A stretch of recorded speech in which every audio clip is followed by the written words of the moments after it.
All right, what's up, everybody? Here we are, back again, deja vu, right? For the rewatch reactions for Attack on Titan. Who could have ever seen this coming? It was in September of 2021 when I started this journey. And of course, I've talked about it a lot. I talked about it even in the most recent episode, the last episode of Season 4, Part 2, about what a journey it has been.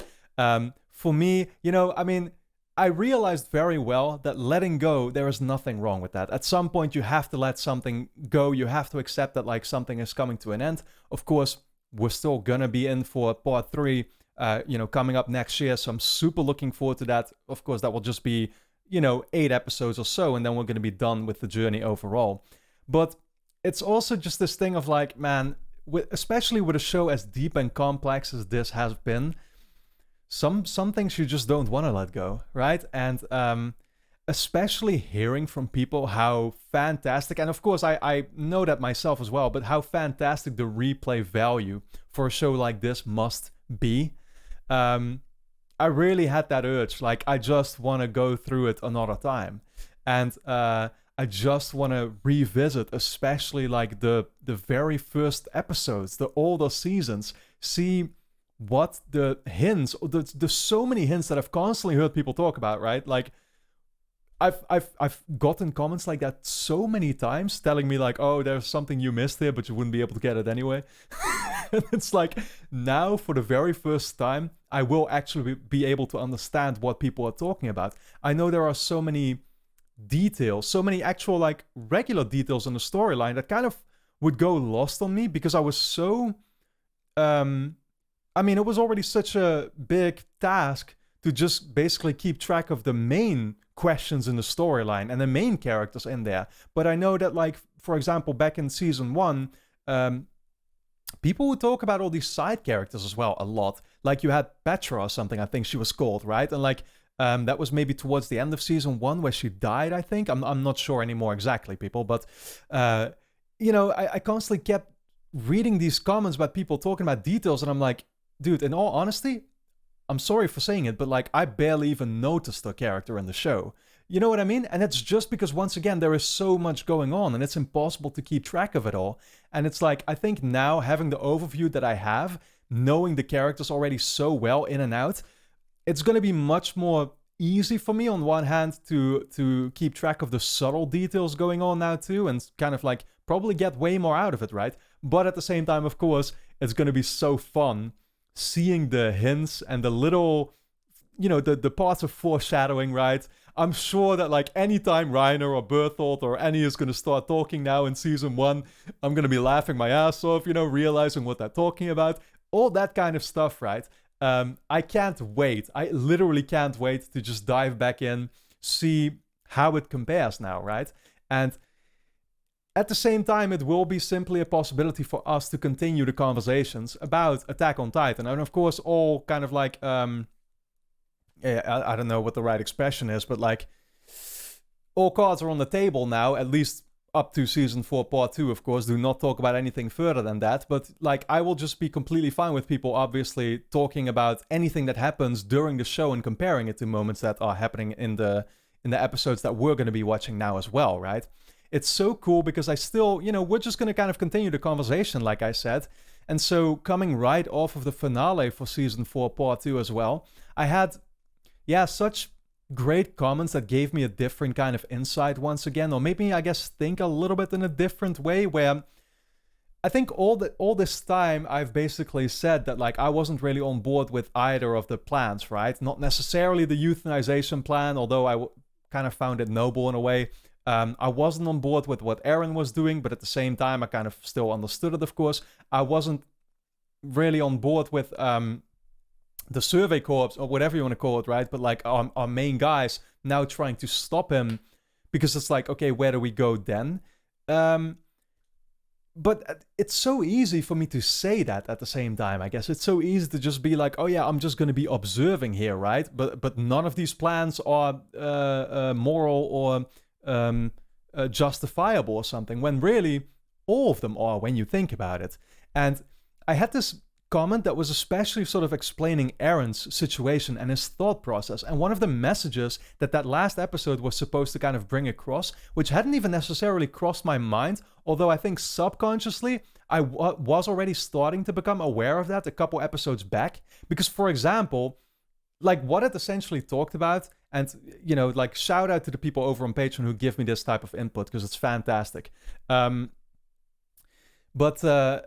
you know, it was basically talking about how Aaron, this last episode confirmed how Aaron had sort of separated himself from even just the Jaegerists, you know, and that all that he was doing right now is seeing that there was no other choice but to destroy basically the rest of the world to guarantee a safe, peaceful future for his friends, right? And where you see how, you know, the Jaegerists, and of course I'm especially thinking about Flock, and it's funny because like Flock is one of the few characters in there who, I remember the very first scene that we had with him, I kind of found him redeemable, and I kind of, you know, immediately was on board with him, or at least respecting him for speaking out his truth. But I will say that I've not, yeah, like Flock is definitely the most distant character.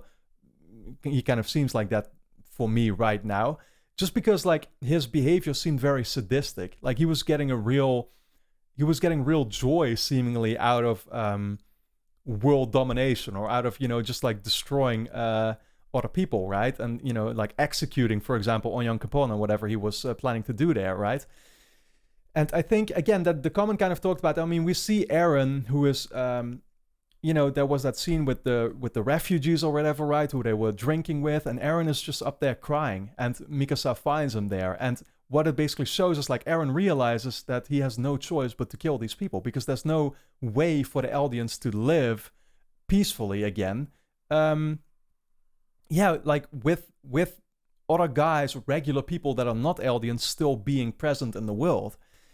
And it just kind of got me to think about like, yeah, I mean, that's just the reality of it, right? As humans, we are programmed for survival. We will do anything we can to survive. And we do shitty things in situations like that where we are forced to. As much as we would like to say now openly and pretend like, you know, we might put other people in front of us or something. I think at the end of the day, everybody's going to put kind of their own ego front and center.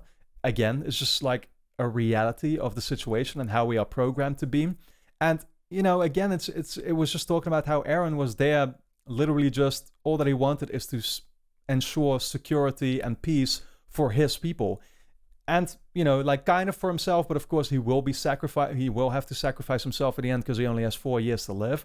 But I don't know. It's weird because on one hand I had sort of I really wasn't on board with Aaron. I was like, I could say that I was on board with Aaron the least, or with the Jaegerists, I guess, in particular.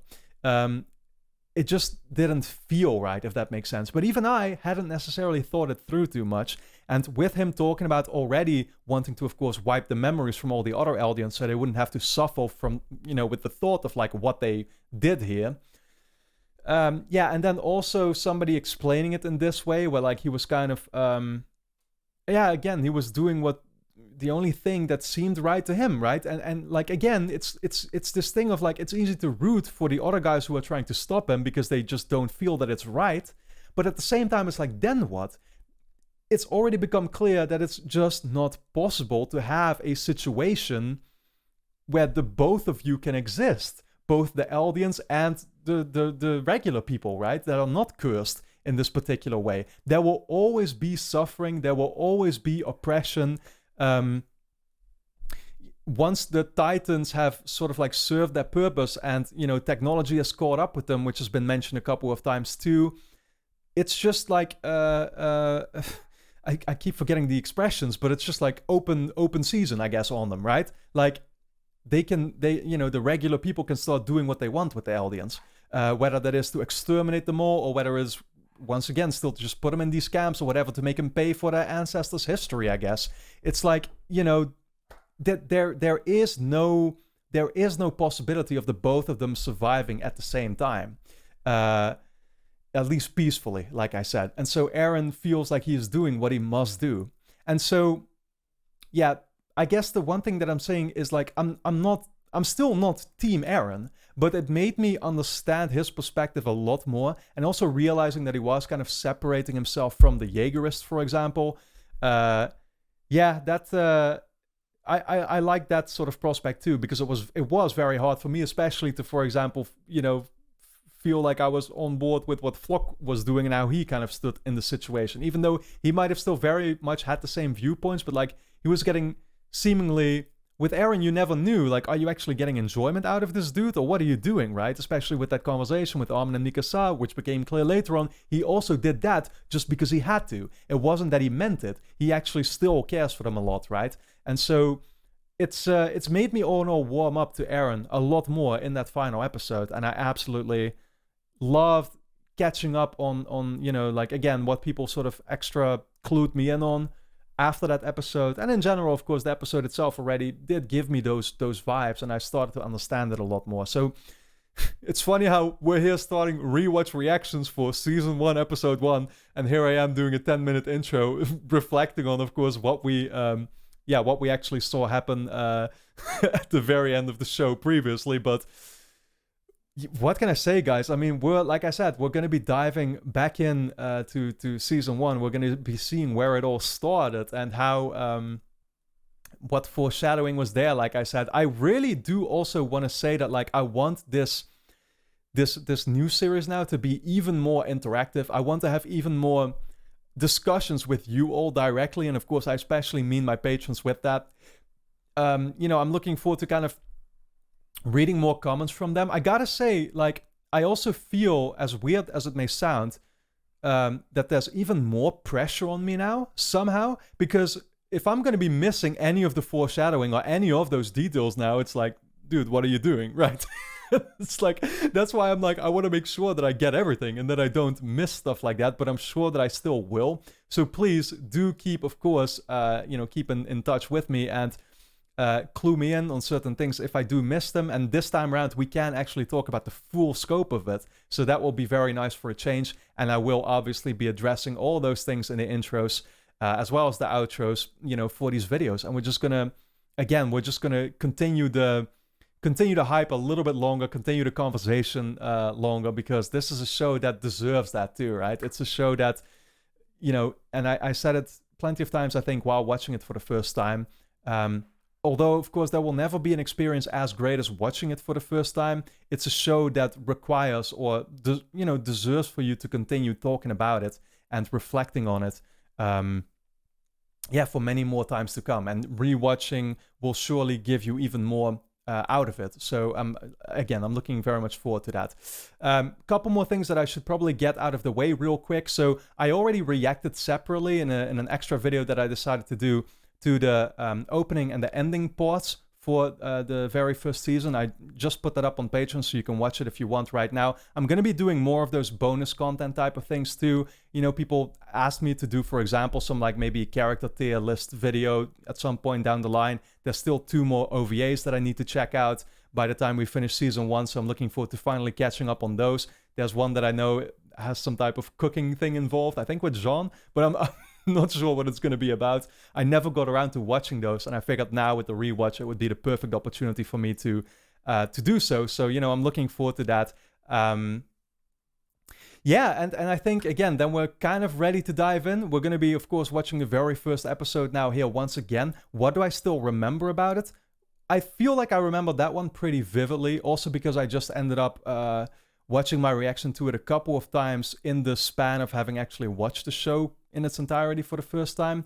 So, of course, we're going to be kind of putting ourselves back into that mindset of what it was like for a completely ignorant person, realizing that, like, oh yeah, we're dealing with this wall situation and the Titans attacking us. It's also very much what the intro for the first season kind of talked about, like the hunters and the prey, right? And, cool how it kind of spun that around, because you would actually think that, like, the characters are talking about how they are the hunters and the Titans are the prey, when thinking about it, it's more like, well, the Titans really are the hunters and the regular people are the prey for them, right? So, I really liked what it was doing there.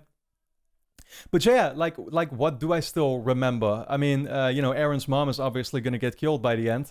There was that kind of, it was used more as an introduction to Aaron as a character, and Mikasa and Armin, who I remember you know, like Armin got a little bit of screen time. And the one reaction of myself that I still remember in the first episode is calling Armin the blonde kid, who I'm sure is going to play some type of bigger role. Yeah, we all know how that turned out to be. That was Hannes with his drinking friends. That's what I still remember, and not really liking them at first. Although I think I realized very quickly already that Hannes was pretty cool, and of course he definitely ended up being that too. I know there is that one scene where Eren already sees memories. He already sees visions of what is about to happen to his mom very early on in the episode, and I actually still don't know what that's about. Because of course we know that like Attack Titans get memories of the future and stuff, but Eren wasn't even a Titan at that point, I think, right? I mean, he didn't actually have those powers yet. So I don't really know what that's about and what the details or the purpose behind that is. But of course, I would love to be further clued in about that. Again, I still remember a lot of the things pretty vividly, I would say. But yeah, that's only for episode 1, I will say, because I think moving forward, there's going to be a lot more details that I will not remember anymore in the episodes down the line. Right, and I'd almost forget before we dive into the episode at hand here, but the schedule is something that we need to get out of the way real quick as well. I originally saw no real other choice but to have to limit myself here for the Attack on Titan rewatch to doing just 1 episode a week. And the reason why is that we're also doing 2 other shows simultaneously with 2 episodes, being Death Note and Demon Slayer, of course, right now. But I did get a lot of comments, and, you know, understandably so, from people that they would have wanted me to keep up that original pace, and that, again, like, it's totally understandable to me, but at the same time, the workload would have simply been too much. I hope that you would be able to understand that too. However, I tried very hard to find some type of in-between solution therefore, and I think I did. I actually managed to get some family on board who are helping me with the editing process now. Of course, I need to be, you know, paying them for that too. And, you know, there's some other costs involved because of it.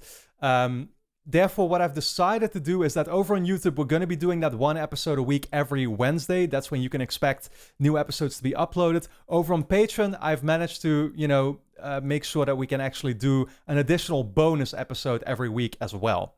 So Saturdays will be when an additional episode gets uploaded there. It means that we are not only 8 episodes ahead, but that you will also, like I said, get an additional episode over there, which I've made available starting from the lowest tier already, so you can join up. It's a very accessible entry point. And of course, keep in mind that anybody supporting over on Patreon, it's because of you that I'm able to do this in the first place, that I'm able to put this time and dedication into all of these videos. So not only is your support vital, it is also very much appreciated by me. So that's what you can get over there, as well as, of course, bonus videos in the form of, like I said, my reactions to the opening and ending for the first half of Season 1, which is up there right now. OVAs, you know, more OVAs coming up as well. Of course, the complete back catalog of the ones I already reacted to, and a bunch of other cool stuff. Go and check it out. It's linked on top of the description. You can watch all the way up until episode 10 over there already right now, as well as full-length reactions if you want to see me react to these episodes in their entirety. But yeah, then with that being said, we're actually going to get ready finally to get into Season 1, Episode 1, which, if I remember correctly, is called To You 2000 Years in the Future. So here we go. Right, I remember this super ominous opening. Seeing the hand.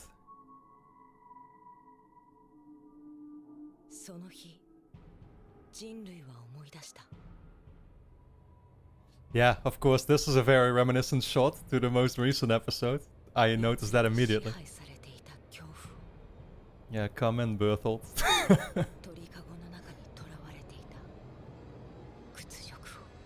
Humiliation of being kept in a cage. That's so Eren. Even though, of course, I think it's Armin saying it, right?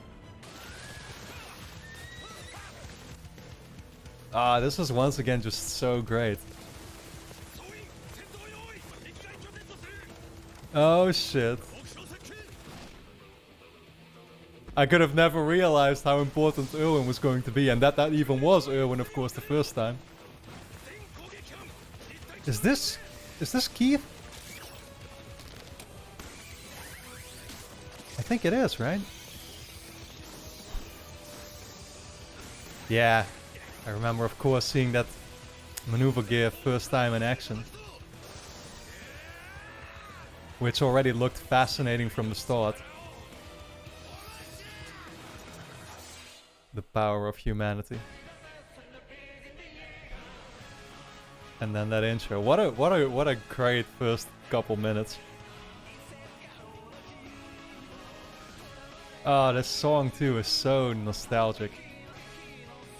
Yeah, I think one of the first things that I ever commented on was saying that I really like the 3D shots that we're seeing now. Which I still do, obviously. To you, 2,000 years in the future, the fall of the Ganshina.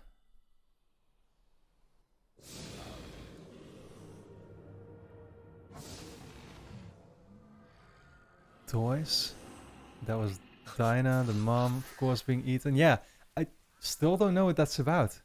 We see the windmills actually immediately in the background there too.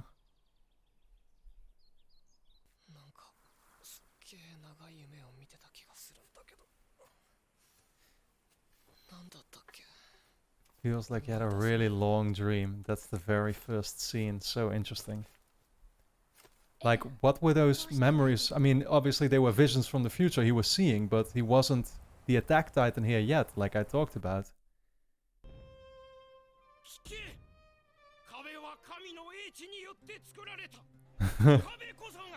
Oh, we saw these guys already? Obeying the walls? I completely forgot about that. I thought those came into play way later.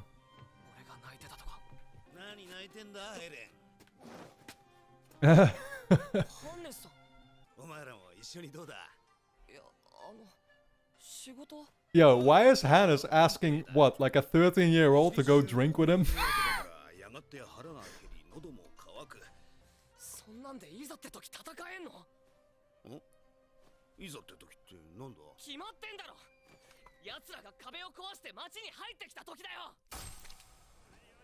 Yeah, he did obviously not like him not taking his duty seriously.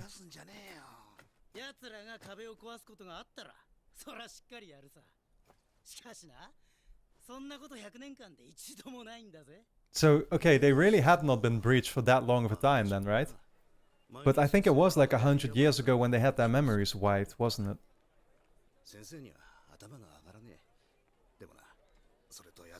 Oh, wow, they talk about how much Aaron's dad has done for them.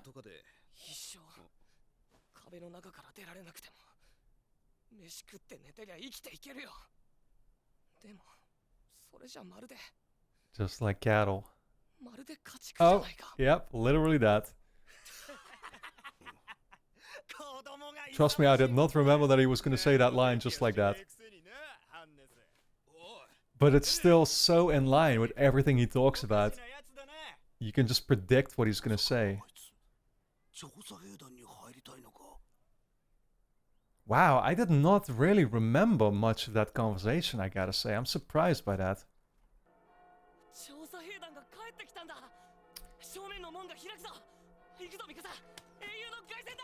Okay. Yeah, this is the whole thing with the hand, I remember. Are we gonna see Erwin immediately too, and Levi even? I think so. There he is. Definitely a character I've missed for a long time. Wow, he looked at him straight in the eye immediately too.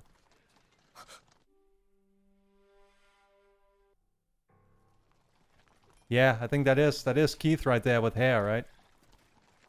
We saw him later on like that. In a flashback. Or Aaron remembered that.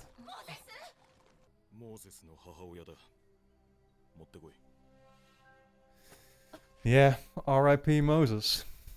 I found it so fascinating when they re-showed this scene in the Mikasa OVA. But I think it was supposed to just happen in an alternate universe. Which made it all the more fascinating, by the way, but...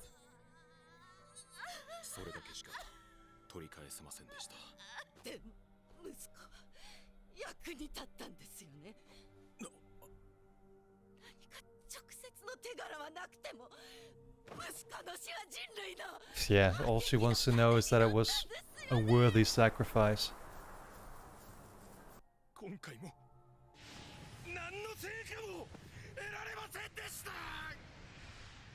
Yeah.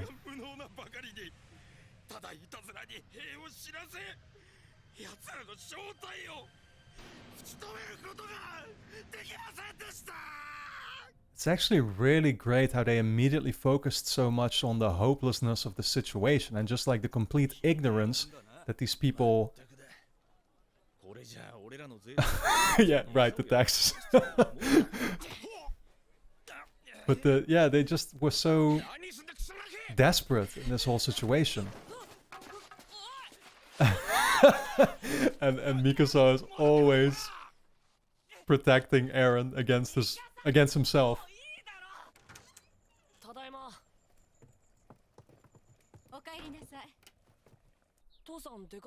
Oh no, here we go.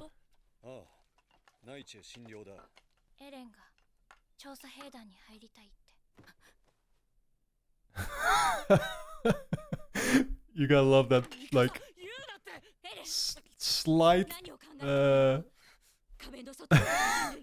reaction for the dad only.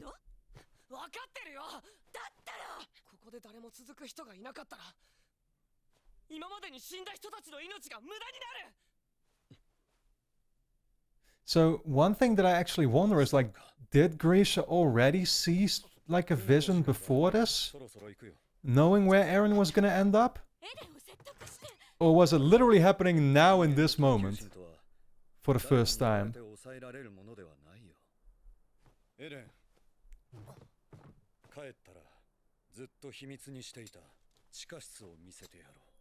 Yeah, he's looking at the vision now, isn't he? At the future Eren. They didn't really show him looking in that direction, but I heard that, like, in the manga it was very obvious. Oh man. I don't know if I can handle, you know, innocent little Armin again.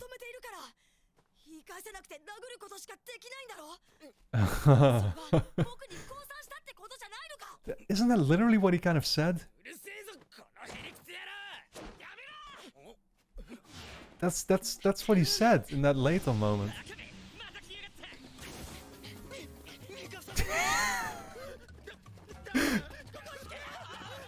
I'm gonna say something really stupid now, but I remember when watching this for the first time, seeing Mikasa like that, I genuinely thought it was supposed to represent her being supernatural in some kind of way. Like, being unsure about that. But it's just because I did not understand anime. Seriously. I thought it was supposed to represent her having some kind of weird power, maybe, or being special in some way.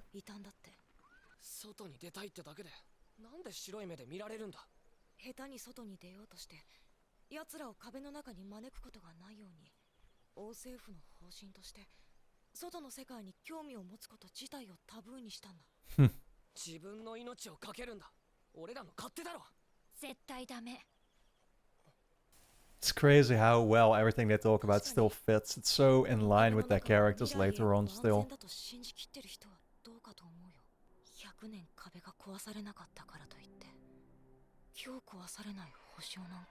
Yeah. And then it happens. On the day. Wow, Armin even talks about it in the moment. Yep. Yeah, but this was such an eerie visual, an eerie sight.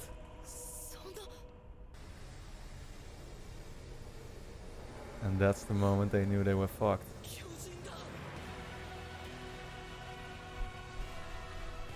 This music is still so good. And he just kicks right through the gate. Man, I don't even feel like this feels like a visual downgrade now, going back to season 1 in a weird way. It still looks really good.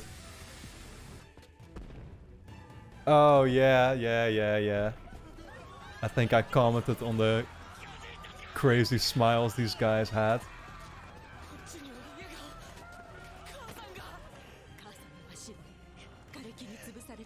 Damn.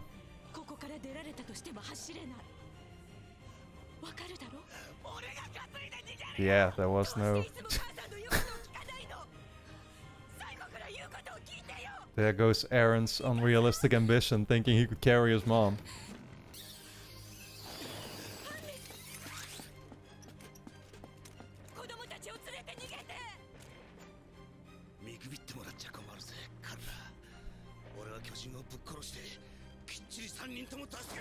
Yeah, this was the moment where Hannes immediately redeemed himself in the first episode for me.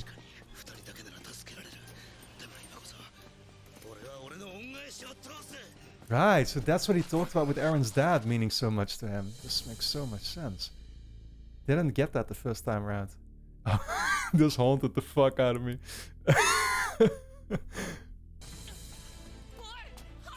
Yeah, that's when he realized.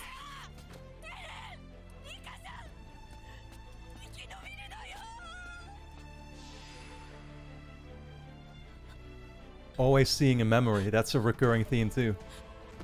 Oh, so sad.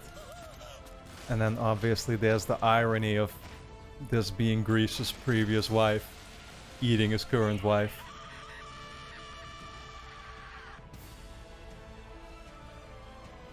Oh man, yeah, I felt so bad. Oh, did it already like crush the mom there? I think so, right? Yeah, I felt some type of way watching this the first time, I remember. Humility or whatever, humiliation. Yeah.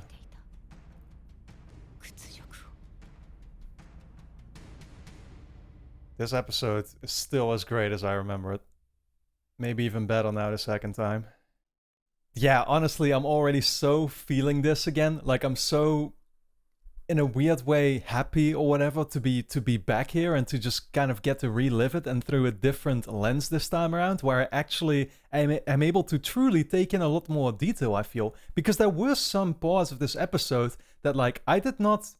Yeah, I mean, I was so pleasantly surprised with how much more information I was able to get out of those things, particularly the conversation that Aaron had with Hannes, right? Where Hannes, for example, pointed out how much Grisha, his dad, had done to the city, and how he was, even in the last moment there, protecting, you know, Carla, like how he was going to repay the family and stuff, right? So cool to see. You know, obviously you can talk about like, oh, what it must be like watching this episode through the lens of somebody who's completely unfamiliar, and then somebody now who knows what's actually going on. So, you know, I could bring those things up, but I feel like it's not even that important right now with like, you know, how we saw, of course, Dinah as the Titan. And I pointed those things out in a reaction, and how, you know, Berthold shows up out of nowhere, obviously, where now we know he must have just been standing outside the wall doing some self-inflicted injury, and boom, turns into a Titan. Whereas in the very beginning, it just shows us like, oh, there's this thunder flash, and suddenly there's this Titan appearing. And of course, it was very easy for me to immediately distinguish how you had this one crazy-looking Titan, the Colossal Titan as we now know him, and then all these regular ones storming in. What was the difference between them? Not realizing that they weren't even necessarily tied to each other, right? And that the regular Titans would still be actually attacking, you know, other Titans too, like the 9 Titans, so to call them. What else? Well, maybe, you know, another cool detail to touch on, I guess, like Armin and his conversation he was having with the bullies. I said that he's, you know, it looked like he was kind of saying the same thing that we heard him say later on, I think, in the Hero episode, when it was teased to us that he might be dying there in that moment, but it wasn't exactly the same thinking about it now. Because I remember in the Hero episode, I think he pointed out like that he wasn't leaving, so that's why he wasn't a coward. He wasn't leaving, or how should I put this? He wasn't running from the bullies, which made him not a coward. Whereas here in this scene, he was talking to the bully and literally saying, "The only reason you're fighting me is because you can't argue with me." And so again, it's like a nice one-to-one.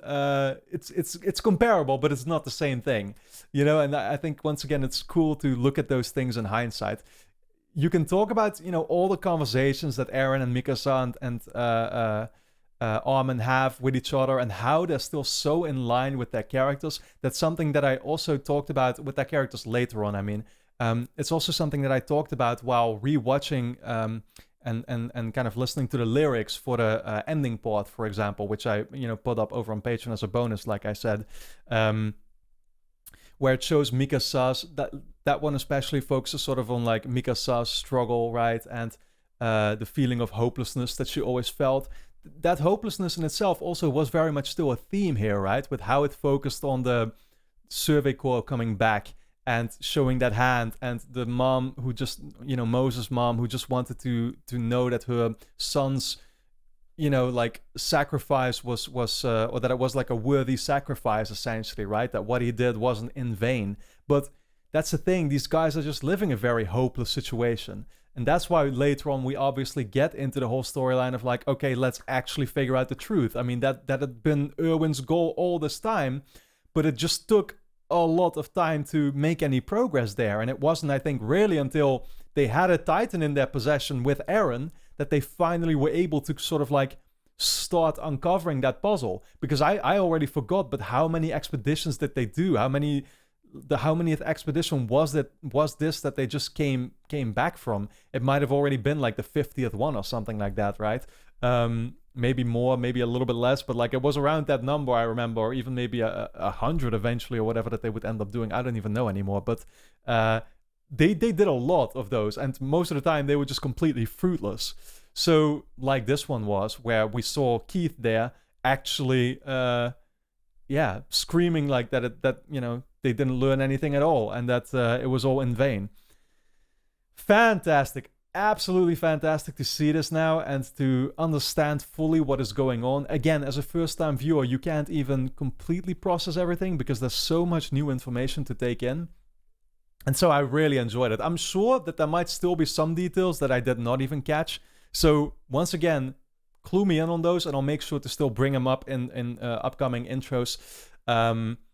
And then for now, I hope you all enjoyed my very first rewatch reaction here for episode 1 of Attack on Titan. Like I said, we'll be doing episode reactions here for the show another time, once a week over on YouTube every Wednesday. On Patreon, you'll be able to get a bonus episode every week as well. On Saturday, we'll be doing 2 every week there. Go check it out. It's linked on top of the description. You can already watch up until episode 10 right now, as well as full-length reactions, OVAs, all the good stuff, some bonus content coming up. So look forward to that. And then for now, I want to thank you all for tuning in. Let me know your thoughts in the comments, and I look forward to seeing you back in episode 2.